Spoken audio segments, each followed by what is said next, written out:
Paano nga ba ang proseso sa pagkuha ng SSS number online? Sa video kong ito ay tatalakayin natin ang proseso sa pagkuha ng SSS number. Gamit lamang po ang inyong cellphone or ang inyong laptop. Imbis na pupunta kayo doon sa area kung saan pinakamalapit na SSS office sa inyo para lang magkuha ng SSS number, pwede natin gawin yan sa online. But bago ang lahat, magpapakilala muna ako sa inyo.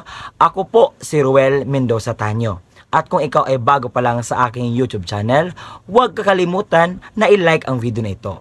Kung nakuha mo ang punto ng video kong ito, i-comment mo dyan sa baba. At kung may katanungan ka pa patungkol dito, huwag kakalimutan na maglagay ka ng question dyan sa ating comment box.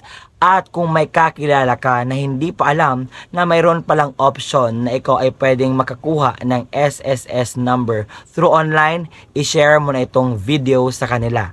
At kung nais mo na tulungan ang channel na ito na mag-grow, just help me by just subscribing it. At kung gusto mo na maging updated ka sa mga videos na i-upload ko pa dito sa aking YouTube channel, i-bell notification mo na. At kung nais mo pang suggest ng i-comment or what I mean i-vlog ko, just comment down below dahil akin yung gawa ng paraan para po makatulong ako sa inyo dahil sa mga nagawa ko pong mga vlogs and maraming mga nagko-comment at I am really helping them sa kanilang mga concerns. At kung nais mo na makuha ang punto ng video kong ito at kung malaman mo ang step-by-step process sa pagkuha ng SSS number through online, tapusin mo hanggang sa dulo. At ito na nga atin ng tunghayan kung ano ba ang proseso sa pagkuha nito. Paano ba kumuha ng SSS number online? Ngayon, dadako na tayo sa proseso upang may guide kayo. Unang-una, kinakailangan connected tayo sa Wi-Fi. At nakadepende yan sa inyo kung gagamit kayo ng Google Chrome, browser, or Safari. Sa akin, Google Chrome kasi mas mabilis. So, kapag nandyan ka na, isearch natin ang sss.gov.ph. Tapos, ang unang lumabas, yun po yung official website ng SSS. So, click na natin. May makikita tayong babae, siya ang model sa website ng SSS. At scroll down lang natin at hanapin natin yung focus natin or goal natin na makagawa ng SSS number through online. So maraming mga pwede mong gawing transaction dito, pero focus lang tayo sa pagkuha ng SSS number online. Click natin yan at lalabas yung no SSS number yet. So click natin yan. Sa pagka-click natin, may lumalabas na ganito na no SSS number yet. So, apply online. So, ang gagawin natin, i-click natin yung here na naka-blue. At mapupunta tayo sa next process. So, ito yung step-by-step guide. Actually, pwede nyo yung sundan kasi yan talaga ang mangyayari dito sa prosesong ito. May 7 guidelines or step-by-step na ating gagawin ngayon para makakuha tayo ng SSS number. So kapag okay ka na, click start. Dito na tayo magsisimulang mag-filled out sa lahat ng detailing hinihingi para makakuha tayo ng SSS number. So ayan, masinsinan dapat ang pagkalagay, tama dapat ang ating mga i-filled out para naman walang aberya sa paglagay ng ating mga details na hinihingi dito sa pagkuha na. Okay? So, ang gagawin natin ngayon ay mag-filled out tayo para naman masabi nyo na ginagawa ko yung trabaho ko. So, una, alagay natin ang last name. Last name is, bakit Ruel? Last name ko is hindi Ruel, okay? Ayan. So, yan ang aking last name. Pagkatapos walang N so N na lang. Tapos pangalan ko Ruel, may initial ko at wala akong suffix, hindi po ako junior. At ilagay natin ang ating birth date. Okay. Scroll lang natin, hanapin natin. 1996. Okay. So at ilalagay natin ang email na active So, ilagay ko muna. Kapag nagamit na yung unang email mo or pinahiram mo sa ibang kaibigan or kamag-anak mo, so hanap ka ng bagong email. Okay, try ko to sa akin. Baka so check ko muna if tama yung lahat. Okay, mali ang aking email address. So maglalagay ako ng bago at nakalagay na ako dyan. So pagkatapos ng mag-click tayo at ito yung lalabas. Babasahin natin yan at ang mangyayari po, meron pong darating na email galing po sa social security system. So aantayin lang natin na mag-email yan. So at nakatanggap na nga ako ng email. So ang gagawin natin, babasahin natin yan at i-click natin ang link na kanilang ibinigay para makaproceed tayo sa next. Yan, may tatlong option na pwede tayo mag-filled out. So, dito na tayo mapupunta. So, may 20% complete na tayo. So, ang gagawin natin is i-filled out lahat ng hinihingi nilang mga detalye para wala tayong utang na babayaran sa kanila. Okay? So, ang gagawin natin, so try natin mag-filled out ng information. So, ako ay lalaki, hindi ko female, lalaki. Tapos, pangalan ng mama ko. Last name niya is Mendoza. Ayan. So, step by step process talaga to para makita ninyo kung paano siya ginawa. At saka yung pangalan ng mama ko. So, mama ko is, wala naman siyang suffix. So, leave it. At saka, TIN number, wala din TIN number. Meron akong TIN number pala. So, mobile number. Lagay natin yung active talaga. So, lagay ko lang sa akin. Tapos, kung saan ka nakatira. So, sa akin hindi ko sa Metro Manila. Ako ay nakatira sa provincial. So, click natin ang provincial. So, hanapin natin kung saan tayo nakatira. Sa akin is Davao del Sur. Ayan. May Davao del Sur. Municipality. So ako ay sa Santa Cruz at Barangay Zone 2. Ayan. At kung anong building name, house name, ilagay nyo dyan lahat ng mga detalyeng kinakailangan. Alam ko naman, alam nyo ang address ng inyong lugar. So go lang tayo sa pag-filled out ng needed information para matapos na ang kalbaryong ito. Charis.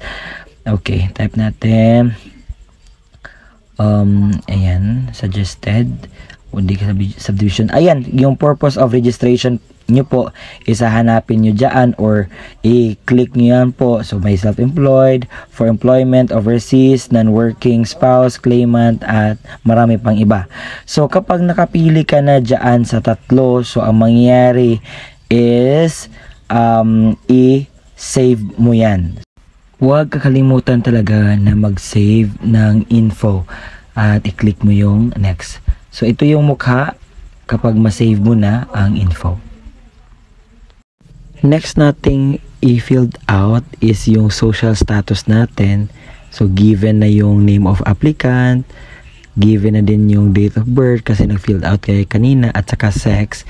So ngayon naman yung marital status natin. Kung ikaw ba single, widowed, married, or ano po yung status mo ngayon. At saka sa nationality, if ikaw ay Pinoy or ano ba yung nationality mo. Religion, Christian, kasi Christian ako eh. Next is i-click natin ang place of birth, Philippines. Kung ikaw ay na sa Manila, so click mo yan. Pero sa akin, province ako. So click mo lang yung arrow na sign. Kung nasa ang municipality. At kung nakalagay ka na, so ang gagawin mo is i-save. Pagkatapos mong ma-save, i-next mo. Ngayon ay i-click natin ang beneficiaries.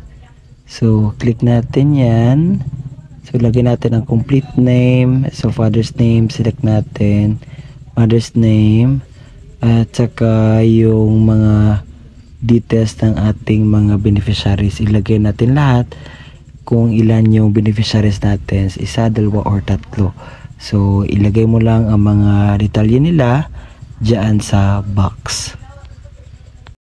Ngayon, pinibigyan tayo ng pagkakataon dito na step na ito na maglagay tayo ng user ID na gusto natin. So kung ano yung pinaka gusto mo, may match ka dyan or nakagawa ka na dyan sa isip mo ng user ID. So ang gagawin mo, ilagay mo dyan at ilagay mo din yung ilang kilo ka at ilan ang height mo. Sa parting ito, nakadepende sa inyo if i-filled out niyo or hindi. Optional lang kasi ito. Sa pagka-click mo ng save, ito yung lalabas. Do you want to continue without selecting ATM you made application? So, yes. I-click mo lang yung yes. Pagkatapos natin ma-next at ma-save, ito na yung summary ng ating filled out na form. So, ating i-double check para naman tama ang ating mga nagawa. Pagkatapos yung ma-scroll down, so papunta kayo dito, may nakalagay na generate SSS number. So ang gagawin mo is i-click mo lang yung generate. Once na pa-click nyo yan, may lalabas dyan na message na kapag i-okay natin, hindi na po tayo pwedeng maka-edit. Ngayon ay dadako na tayo sa pag-upload ng ating mga documents or proof of identity. So una, may birth certificate. Kung meron kang birth certificate, so ang gagawin mo lang, i-upload mo, picturean mo lang. At kung wala kang birth certificate, may option B tayo na pwede natin ipapakita at i-upload.